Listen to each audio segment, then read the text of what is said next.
예, 저희는 지금 홍지영 세무사님하고 함께 너무너무 중요한 절세 정보에 대해서 얘기를 듣고 있습니다. 안녕하세요. 안녕하세요. 국세청이 지난해 급증한 주택 증여에 대해 과거 취득부터 증여 이후까지 증여 전 단계에 걸쳐 정밀 검증에 나서기로 했다고 28일 전국 세무관서장 회의에서 결정했습니다. 특히 회의에서는 임대보증금을 끼고 증여하는 이른바 부담부 증여에 대해 임대보증금 대리 상환이 있었는지를 확인하는 등 증여 전후 전 과정을 검증하겠다고 예고했습니다. 오늘 부담부 증여 문제를 한번 얘기해 볼까 하는데요. 요즘에 집, 주택 증여 관심들 많으시죠? 네, 증여 상담이 어느 때보다 많고요. 네. 이미 사실 증여하실 분들 작년에 거의 진짜 많이 하신 많이 것 하셨어요. 같아요. 네. 지금 현재 다주택자들에 대해서 양도세가 너무 중과되다 보니까 남한테 팔 바에는 이 돈을 내고 그냥 내가 자녀한테 주겠다 이런 분들이 많으신 것 같아요. 네. 저 그래프만 봐도 확실히 증여가 대세인 것 같습니다. 네. 그래서 이거를 막기 위해서요.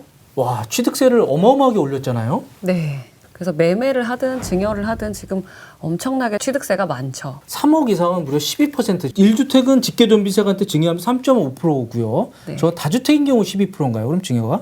네, 그렇죠. 아무튼 증여가 어마어마합니다. 그럼에도 불구하고 이 증여가 대세로 떠오르고 있다고 합니다.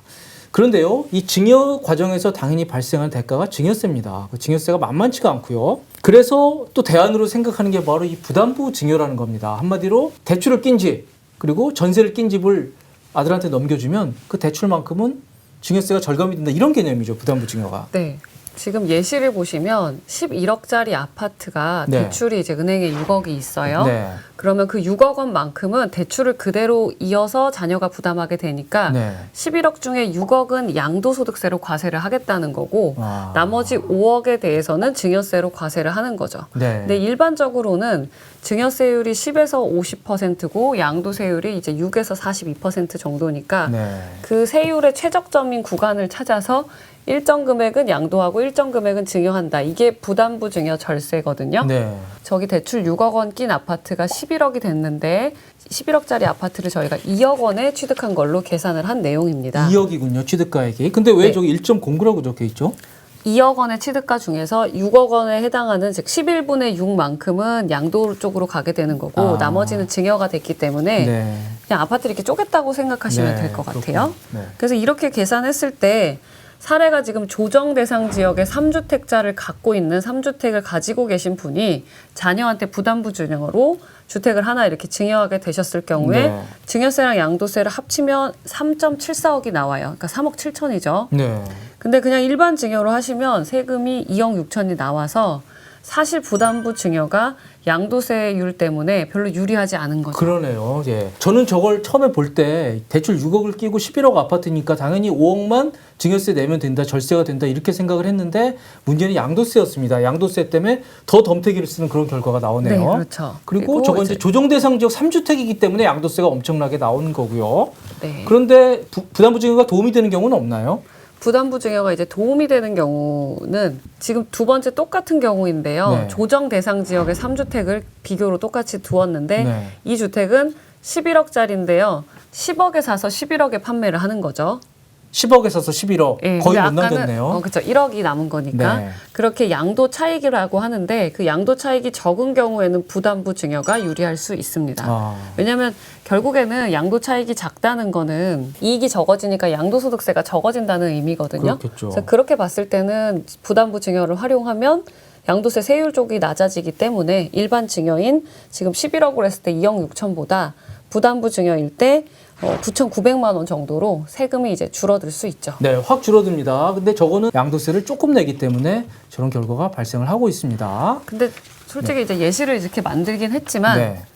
1억 정도 남았으면은 팔아도 양도소득세가 그렇게 많이 안 나오죠. 사실은. 그러네요. 예. 네. 저희는 이제 부담부 증여가 어떤 개념인지 그걸 설명하기 위해서 그 표를 만든 겁니다. 자, 저 사례 3은 어떤 경우입니까? 이제 1세대 1주택인 경우에 부담부 증여를 하는 거죠. 아, 근데 뭐 사담이지만 1세대 1주택이시면은 자녀한테 잘 안 주십니다. 본인도 자기가 살아야 되니까요. 네. 그리고 먼저 주지는 않으세요. 네. 보시면 똑같은 조건이고요.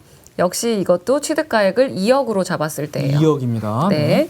그랬을 때 1세대 1주택은 양도소득세율이 이제 비과세를 적용받으실 수 있고 9억까지요. 네. 예, 저희가 여기 요건에 10년 보유로 요건을 넣었어요. 그래서 장기 보유 특별 공제 80%를 받는 걸 감안하면 네. 세금이 이제 8,100만 원까지 줄어들죠. 네. 미미합니다. 그야말로. 네, 그렇죠. 그렇지만 이제 이렇게 1세대 1주택일 때는 부담부 증여를 당연히 활용하실 만합니다. 자, 그런데요. 저게 대출 6억 원을 낀 11억 아파트를 아들한테 증여를 한다. 그러면 사실 대출 6억 원은 아들이 갚아야 되는 거죠. 네, 맞습니다. 네. 뭐 그래서- 슬쩍 좀 이렇게 대신 갚아주시기도 하잖아요. 그러면 어떻게 됩니까? 그런 경우가 많죠. 아, 사실은. 그런가요? 그래서 네. 보통 이제 자녀분의 급여는 전액 대출 상환하는 데 활용을 하시고 네. 그리고 생활비는 부모님 카드를 사용하시거나 부모님이 현금을 주시거나 이런 네. 경우들이 있죠. 근데 그렇게 해도 되나요?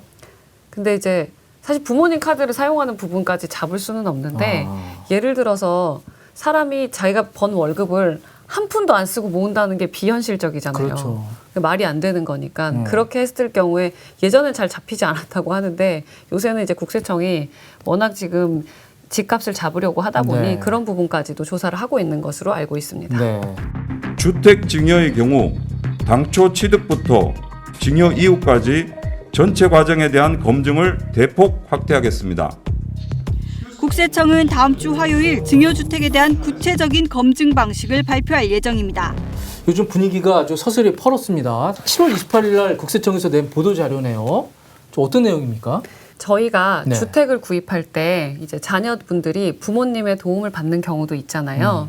그럴 때 부모님이 그냥 주시면 증여가 되겠지만 이제 둘 간에 금전대차 계약서를 쓰고 뭐 이걸 공증을 받고 그 금액에 대한 적정한 이자도 부과하고 상환한다. 이런 조건들을 가지고 부모님께 빌려서 주택을 구입하는 경우들이 있어요. 네. 그런데 이 향후에 이제 그 원금과 이자를 갚아 나가는 게 실제로 진짜 이 사람이 갚는지 그걸 관리를 하겠다는 내용입니다. 그렇군요.